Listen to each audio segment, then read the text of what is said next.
Cerita ini dimulai di tengah hutan lebat yang memesona, seolah menyambut siapapun yang memandangnya. Di sebuah dunia yang penuh misteri dan keindahan alami, berdirilah sebuah hutan yang bukan sembarang hutan. Udara di sana sejuk dan menyegarkan. Pepohonan menjulang tinggi seakan ingin menyentuh langit dan aroma dedaunan yang segar menyebar ke segala penjuru, menghadirkan rasa damai bagi setiap jiwa yang memasukinya. Karena keasriannya yang luar biasa, masyarakat sekitar menjulukinya sebagai hutan timur, hutan yang dipercaya menyimpan rahasia alam yang belum terungkap. Di tengah keheningan yang memikat itu, tampak sepasang angsa berbulu hitam pekat memadu kasih dengan cara yang begitu memukau. Mereka melayang anggun di atas permukaan danau yang jernih, seolah menari di atas cermin alam yang memantulkan bayangan mereka dengan sempurna. Suasana damai semakin terasa saat angin berembus pelan, menyapa dengan lembut, menciptakan harmoni yang indah antara cinta dan keindahan alam. Namun, kedamaian itu mendadak terusik. Saat kedua angsa tengah tenggelam dalam momen mereka, tiba-tiba terlihat kegelisahan.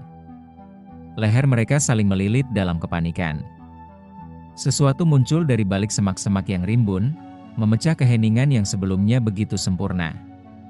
Makhluk asing itu membuat kedua angsa cemas, bahkan nyaris melarikan diri dari tempat itu. Dari balik dedaunan, muncullah sosok seorang pria dalam kondisi yang memprihatinkan. Tubuhnya tampak lemah, bahkan gemetar seperti seseorang yang kehabisan seluruh energi hidupnya. Pandangannya tertuju pada tangannya sendiri, dan ketika ia benar-benar melihatnya, seketika ia tersentak. Kulit tangannya tampak kisut dan keriput, seperti daun yang telah lama gugur dari rantingnya. Kepanikan dan kebingungan menyelimuti dirinya. Wajahnya menunjukkan ketakutan, seperti sedang berusaha mencari jawaban atas perubahan misterius yang menimpa tubuhnya. Ia adalah seorang pria tua, sangat rapuh, tubuhnya menua jauh lebih cepat dari yang bisa ia pahami. Dengan langkah tertatih, ia mencoba mendekati tepi danau yang tenang. Permukaannya sebening cermin. Saat menatap bayangan wajahnya di air, kenyataan yang terpampang membuatnya terguncang. Wajahnya penuh keriput, matanya sayu, giginya ompong, dan tubuhnya tampak jauh lebih lemah daripada yang bisa ia terima. Ia tidak percaya dengan apa yang dilihatnya, namun pantulan itu adalah cermin kebenaran, menegaskan bahwa segalanya telah berubah. Dengan suara pelan dan gemetar, ia bertanya kepada dirinya sendiri. Bagaimana mungkin wajah dan tubuhku sekarang berubah menjadi seorang kakek tua renta? Tatapannya tak lepas dari bayangan di air, dan dalam heningnya danau, ingatannya tiba-tiba melesat kembali ke masa lalu. Ia teringat, hanya beberapa saat yang lalu, ia masih seorang pemuda yang tertidur pulas di dalam kelas saat pelajaran matematika berlangsung. Namun saat ia menatap bayangan itu lebih lama, perlahan kesadaran mulai menyusup ke pikirannya. Ia terdiam, lalu membelalakan mata.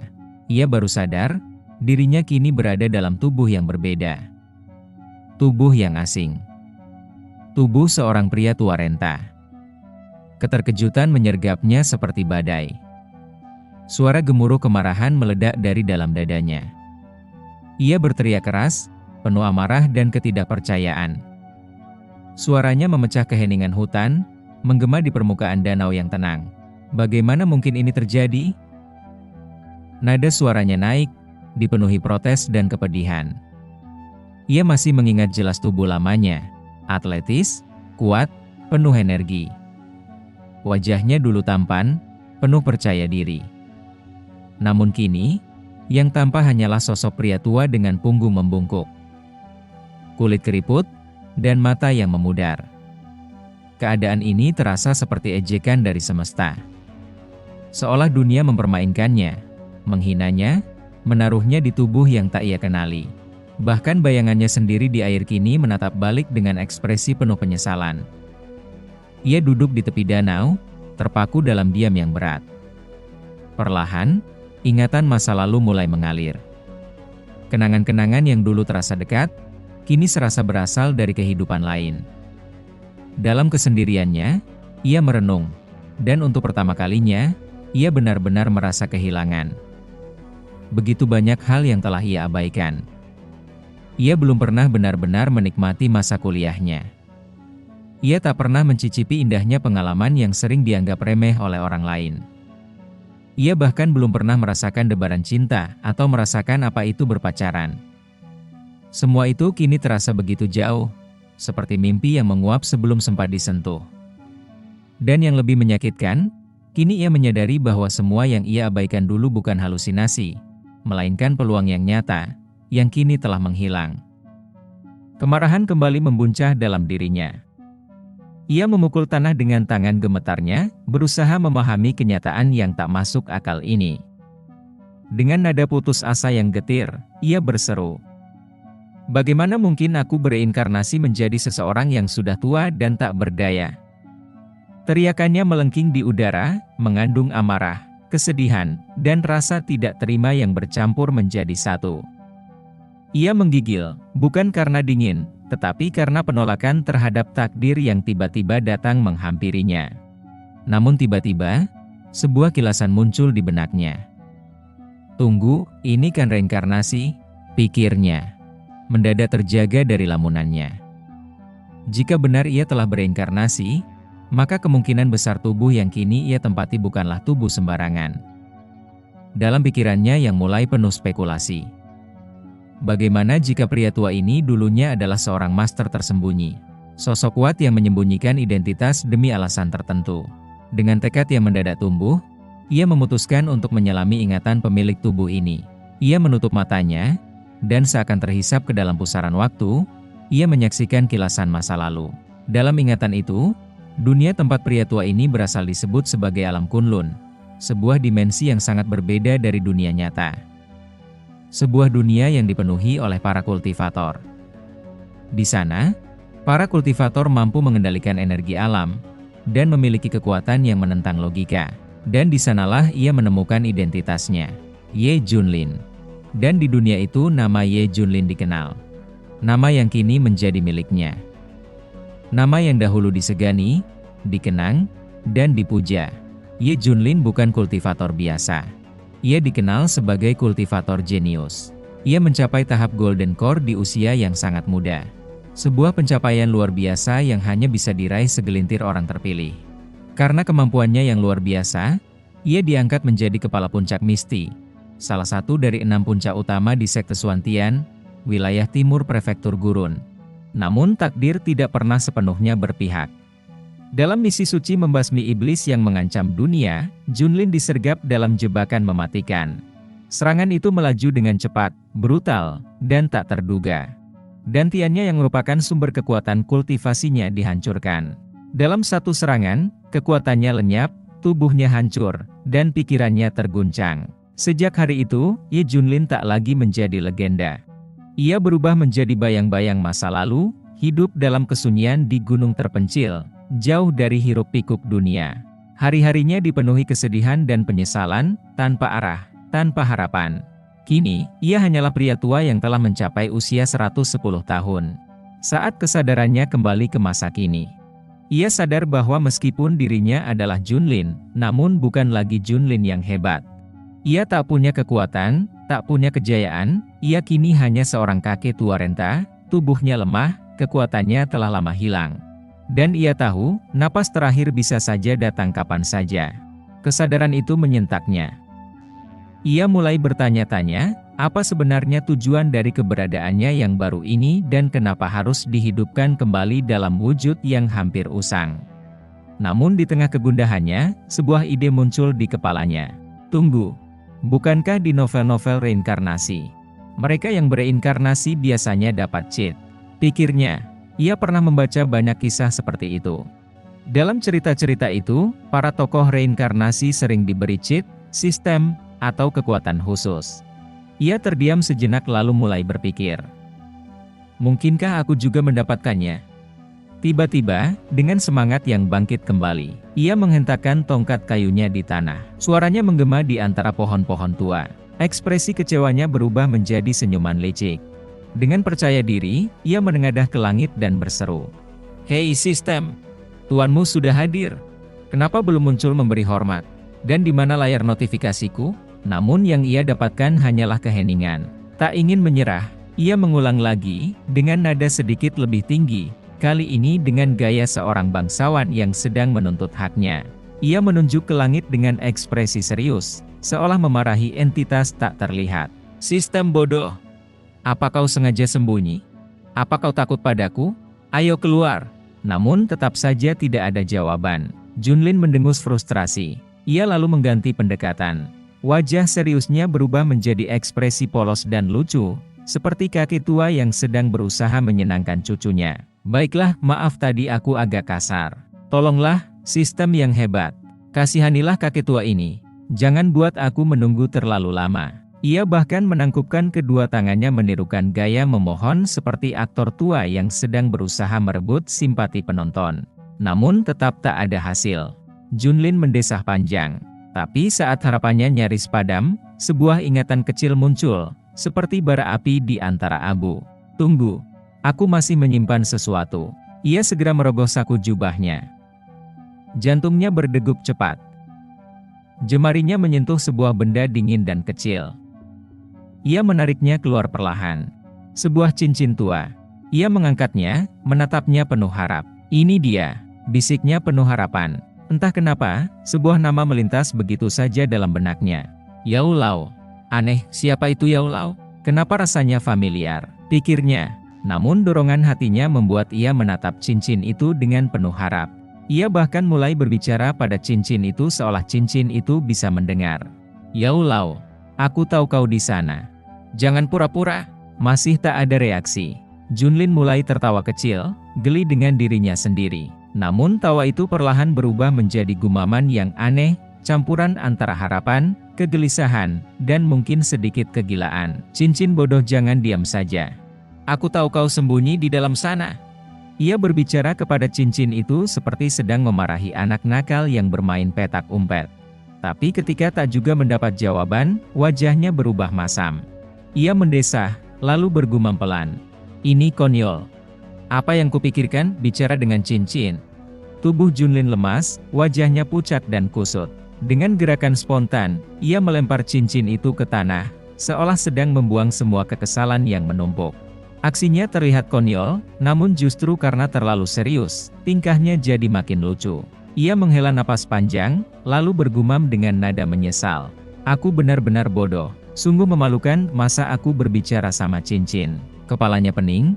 Emosinya campur aduk. Merasa buntu, ia tak bisa menahan diri lagi dan berteriak sekuat tenaga di tengah hutan. Wajahnya merah dan urat lehernya menonjol. Kenapa nasibku begini? Serunya frustrasi. Tak cukup dengan berteriak, Junlin mengangkat tongkatnya ke langit, menantang awan yang tak bersalah. Dasar langit gak berguna. Kau pasti menertawakanku dari atas sana, bentaknya.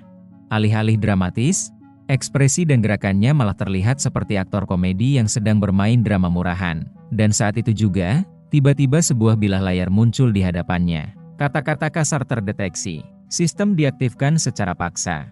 Tolong berhenti mengumpat dan cobalah menjadi orang yang lebih beradab. Junlin mendadak diam. Matanya berkaca-kaca, ekspresinya haru, meski jelas dibuat-buat. Ia menatap layar itu seolah baru saja bertemu cinta pertamanya. Sistem, akhirnya kau muncul juga. Aku sempat merasa seperti sampah tak berguna, katanya dengan nada sendu yang terlalu dramatis. Sistem pun menanggapinya dengan nada bersalah. Maafkan aku. Aku tadi tertidur lelap. Sebagai penebusan, aku memberimu hadiah. Apa kau mau membuka hadiahnya? Junlin menatap layar itu penuh penasaran. Wajahnya campur aduk antara lega, terharu, dan lebay. Tapi semangatnya langsung membuncah. Senyumnya melebar, matanya berbinar, dan ekspresinya seperti anak kecil yang baru dikasih permen raksasa. Tentu, ayo buka sekarang juga, ujar Junlin dengan penuh semangat. Selamat. Kau mendapatkan skill khusus yaitu kekuatan melalui kesulitan. Dengan skill ini, jika kamu melawan orang yang lebih kuat darimu, kamu akan mendapatkan kekuatan mereka dan menjadi lebih kuat satu level dari lawanmu secara permanen dan tanpa efek samping. Mendengar itu, Junlin bukannya senang, tapi ia malah kecewa dengan hadiah yang ia terima dari sistem. Waduh, hadiah macam apa ini? Gumamnya. Lalu mulai ngomel sambil geleng-geleng kepala, seperti kakek tua yang sedang memarahi cucunya. Aku harus lawan orang kuat dulu baru bisa naik level. Gimana kalau lawannya immortal? Aku mati duluan dong. Raut wajahnya campur aduk, antara panik, bingung, dan lucu. Ekspresinya seperti baru sadar ditipu diskon palsu. Sistem menjawab dengan tenang. Sistem ini tidak pernah menipu siapapun. Bahkan jika kamu adalah kakek tua yang konyol. Coba saja, hasilnya tidak akan mengecewakanmu. Junlin akhirnya bersorak seolah baru memenangkan undian besar. Kalau begitu, akhirnya aku akan jadi yang terkuat. Satu langkah di depan semua orang. Ia tertawa puas, penuh semangat. Tapi dengan tubuh rentannya dan gaya percaya dirinya yang berlebihan, ia malah terlihat seperti kakek yang sok keren di acara reuni. Namun kebahagiaannya tak berlangsung lama. Layar sistem kembali muncul dan menampilkan pesan baru. Pengingat, sisa hidupmu hanya tinggal 1 jam lagi. Tawa Junlin langsung terhenti. Ekspresinya berubah drastis, dari bahagia jadi panik. Apa? Hanya 1 jam? Dengan tubuh gemetar, ia langsung berlari, atau lebih tepatnya, berjalan cepat dengan langkah terpincang-pincang. Aku harus turun gunung.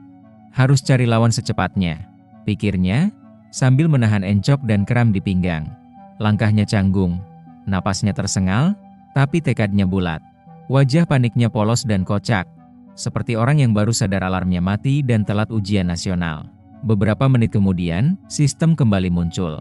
Pengingat, sisa hidupmu sekarang tinggal 35 menit. Junlin semakin tergesa-gesa. Aduh, cerewet banget sih sistem ini. Gerutunya sambil setengah lari setengah terpeleset di jalan setapak. Saat ia hampir sampai di bawah, langit tiba-tiba berubah gelap. Junlin menghentikan langkahnya. Ia menatap langit yang mendung dengan wajah waspada dan heran. Apa itu? Apakah sekelompok monster? Atau badai? Raut wajahnya semakin panik, tapi tetap lucu. Seolah ia benar-benar aktor utama dalam drama absurd antara hidup dan mati, ditemani sistem yang kelewat santai. Kemudian adegan berpindah. Langit mendadak berubah kelabu. Awan pekat menggulung, sesekali dihiasi kilat yang membelah cakrawala. Suasana menjadi tegang, seolah dunia tengah menahan napas. Di balik panorama menggetarkan itu, tampak sekelompok sosok berdiri gagah di puncak tebing yang tinggi. Mereka adalah para anggota sekte Suantian, sekte yang terkenal akan kekuatan dan kedisiplinannya. Di garis depan berdiri Suyonian, ketua sekte legendaris yang namanya dikenal hingga ke pelosok dunia kultivasi. Sorot matanya tajam, penuh kewaspadaan. Rekan-rekannya berdiri di belakangnya, semuanya dalam siaga penuh. Namun di balik wajah tegang itu, ada semangat membara seakan mereka sedang menatap musuh besar yang telah lama dinantikan. Dan di antara awan kelam yang menggelegak, muncullah sosok itu, seekor iblis bersayap, melayang angkuh di udara. Tubuhnya menyerupai manusia dengan bulu-bulu hitam legam, dan aura kegelapan menyelimuti seluruh wujudnya. Sosok mengerikan itu seolah menelan cahaya di sekitarnya. Ia tertawa pelan, matanya bersinar dengan ejekan dan keangkuhan. Suyonian memandangnya dengan murka. Suaranya lantang memecah suara petir. Berani sekali. Makhluk iblis mana yang cukup gila untuk mengusik sekte Suantianku? Iblis itu tidak menjawab, hanya melayang lebih tinggi dengan senyum sinis. Suyonian menyipitkan mata, lalu berkata lagi dengan nada penuh dendam. Jadi ini benar-benar kau. Binatang terkutuk yang seharusnya sudah musnah di jurang tak berujung. Bertahun-tahun kau menghancurkan kerajaan Li, meninggalkan luka yang belum sembuh hingga kini. Tapi hari ini, masa kelammu akan berakhir di sini. Iblis itu hanya menertawakan ancaman itu. Dengan gerakan ringan, ia mulai melepaskan kekuatan iblisnya. Aura pekat menyembur dari tubuhnya, mengguncang udara dan membuat langit berubah makin gelap. Petir menyambar bertubi-tubi seolah merespon kemarahan sang iblis. Suyonian dan para rekannya terkejut. Kekuatan iblis itu jauh melampaui yang mereka perkirakan. Tekanan spiritual yang dilepaskan makhluk itu membuat napas terasa berat. Aura Nescent Soul, tingkat kultivasi langka yang hanya bisa dicapai segelintir makhluk, terasa nyata dari tubuh iblis tersebut. Namun Suyonian tak bergeming. Ia menatap rekan-rekannya dan berkata dengan tenang namun tegas, "Jangan gentar. Kekuatan iblis ini besar, tapi tekad kita lebih kuat. Kita bertarung bukan hanya untuk sekte, tapi untuk dunia yang ingin dia hancurkan." Semangat juangnya membara, menyalakan semangat para kultivator di belakangnya. Mereka mengangguk serempak. Tidak ada rasa takut di wajah mereka, hanya keberanian dan tekad. Dengan formasi yang terlatih, mereka mulai bergerak. Aura spiritual membungkus tubuh mereka. Cahaya dari teknik masing-masing mulai menyala di tengah langit kelam. Mereka bersatu, melesat ke udara untuk menghadapi iblis burung yang kini bersiap menebar kehancuran. Pertempuran besar pun akhirnya dimulai. Iblis burung itu memekik, memanggil pasukan-pasukan iblis lainnya. Langit kini dipenuhi siluet makhluk-makhluk hitam berterbangan, siap mengoyak bumi. Tapi pasukan Suantian tak gentar. Dengan kekuatan penuh, mereka menghadapi musuh dari segala penjuru, bertarung dengan sepenuh jiwa. Di atas langit yang bergemuruh, di sanalah pertempuran terjadi. Dengan keberanian yang menggetarkan dan semangat tak tergoyahkan, Suiyonian dan para pengikutnya melawan kegelapan demi menjaga cahaya. Junlin menyaksikan pertarungan sengit sekte Suantian dari puncak gunung, matanya terpaku pada langit yang gelap. "Hei burung iblis! Sini kau! Serang aku kalau berani!" teriak Junlin, dengan suara setengah panik setengah nekat. Tiba-tiba, layar pengingat muncul di hadapannya. "Pengingat, waktu hidupmu hanya tersisa 20 menit lagi. Cepat bertindak!" Suara sistem terdengar dengan tegas. Junlin yang sudah panik, semakin merasa cemas. "Apa? 20 menit? Kau terlalu cepat," keluhnya. Sambil terus berteriak meminta serangan dari iblis burung di langit, ia mengeluh tentang betapa sibuknya sistem. Tanpa merasa malu, ia berteriak kepada sistem. "Dasar sistem, apa kau tidak tahu pinggangku rasanya mau copot?" gerutunya. Dengan tubuh tua yang lelah, Junlin justru menaiki anak tangga lagi. Entah karena punya rencana, atau karena memang pelin-pelan. "Aku harus sampai ke puncak. Setidaknya bisa lihat lebih luas. Meski napas ini hampir putus."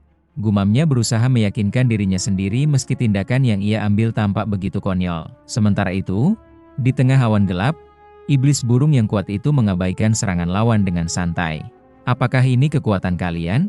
Terlalu lemah," katanya sambil tertawa meremehkan. Dengan kekuatan yang dahsyat, ia menyemburkan api keunguan yang membakar segala yang ada di hadapannya, menghancurkan musuh-musuhnya dalam sekejap. Suiyonian dan rekan-rekannya terjatuh, terluka parah, terlempar dari langit ke tanah dengan tubuh tak berdaya.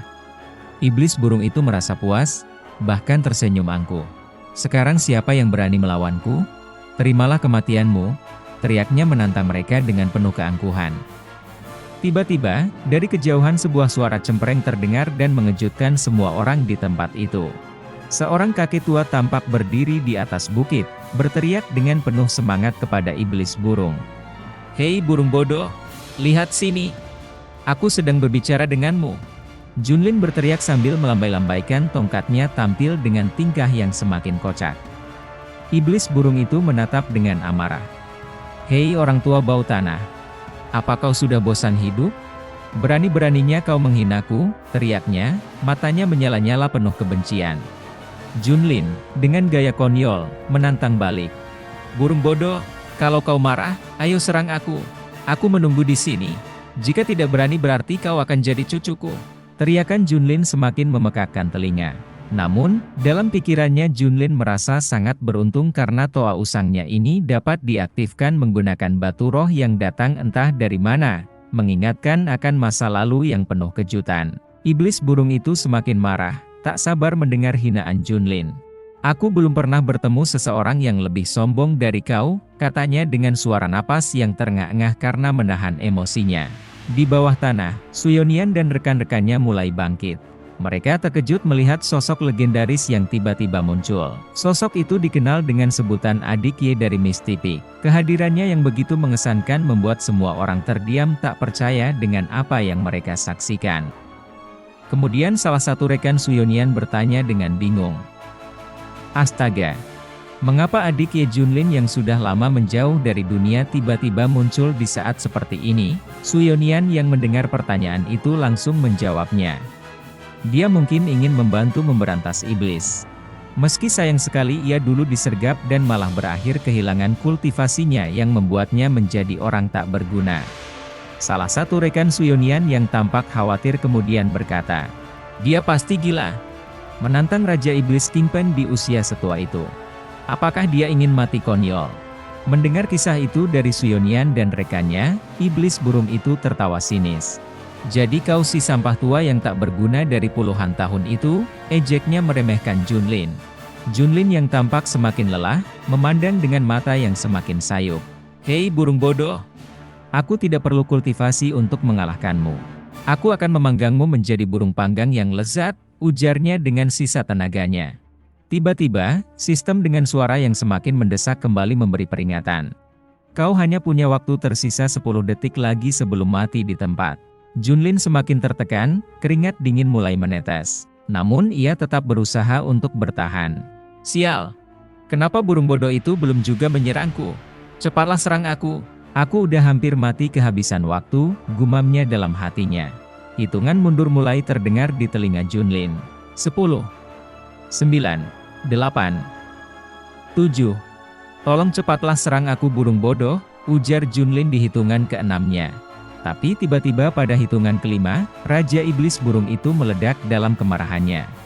Karena kau begitu ingin mati, aku akan mengubahmu menjadi abu. Teriaknya dengan suara menggelegar. Ia menyemburkan api dahsyat ke arah Junlin. Namun, saat serangan itu hampir menyentuhnya, Junlin justru hanya tersenyum lebar. Saat itulah sesuatu yang luar biasa terjadi. Tiba-tiba bola mata Junlin bersinar terang. Cahaya besar memancar menyilaukan langit yang gelap. Simbol-simbol kuno terukir di bola mata Junlin membentuk ukiran sihir yang agung. Aura yang terpancar begitu kuat hingga tanah di sekitarnya bergetar. Udara berubah tegang. Waktu seakan melambat. Kemudian sebuah bilah status muncul di hadapannya disertai suara sistem yang terdengar jernih. Terdeteksi serangan dari musuh Nescent Soul tahap awal. Skill pasif, tumbuh melalui lawan, telah diaktifkan. Selamat. Kau telah naik ke tingkat Nescent Soul tahap menengah. Dalam sekejap, perubahan drastis terjadi pada tubuh Junlin. Tubuh Renta yang tadinya lemah, kini kembali bugar dan wajahnya kembali muda. Kulitnya yang tadinya keriput kini menjadi halus dan tulangnya yang rapuh menjadi kokoh. Pinggang yang semula pegal kini terasa ringan seolah tak pernah sakit dan napasnya kembali kuat. Tak hanya itu, kini dia sudah berada pada tingkat Nescent Soul tahap menengah. Mendengar Junlin yang merasa puas tetapi sedikit terkejut, sistem muncul kembali dengan suara yang tenang namun tegas. Kau tidak perlu merasa khawatir. Sistem ini memiliki tingkat profesionalisme yang tinggi. Dan segala hal yang terjadi sudah dalam perhitungan yang matang. Serangan iblis burung itu datang dengan kecepatan luar biasa. Namun Junlin tampak tenang, siap untuk menghadapi tantangan. Akhirnya aku mencapai Nescent Soul tahap menengah. Salah satu kekuatan tempur teratas yang begitu menakutkan, katanya dengan penuh kebanggaan. Ia mengangkat teratai api yang berkilauan. Sembari menatap iblis burung itu dengan penuh tekad. Iblis burung itu terkejut. Wajahnya dipenuhi kebingungan. Bagaimana mungkin? Kau sudah Nescent Soul, gumamnya tak percaya. Suyonian dan rekan-rekannya di bawah bukit juga terperangah. Apa? Adik Ye ternyata seorang ahli Nescent Soul, teriak Suyonian dengan ekspresi terkejut. Mereka memandangi sosok Junlin yang kini bagaikan dewa perang. Aura kekuatan yang luar biasa terpancar dari tubuh pria tua yang sebelumnya mereka anggap tak berguna itu. Mereka kini menyadari bahwa penampilan Junlin yang rapuh selama ini hanyalah kedok. Dasar licik, diam-diam adik Ye telah mencapai Nescent Soul, ujar Suyonian dengan nada iri. Sementara Junlin kini berdiri tegak di puncak bukit. Wajahnya bersinar, tubuhnya kokoh, dan sorot matanya memukau. Tak ada lagi sisa-sisa pria tua yang gemetar karena waktu. Yang berdiri di sana, kini adalah sosok yang siap mengubah jalannya pertarungan. Makasih banyak ya sudah nonton sampai habis. Kalau kamu suka, yuk bantu support dengan cara like, subscribe, dan nyalain notifikasinya. Biar aku makin semangat lanjutin cerita kakek sakti ini.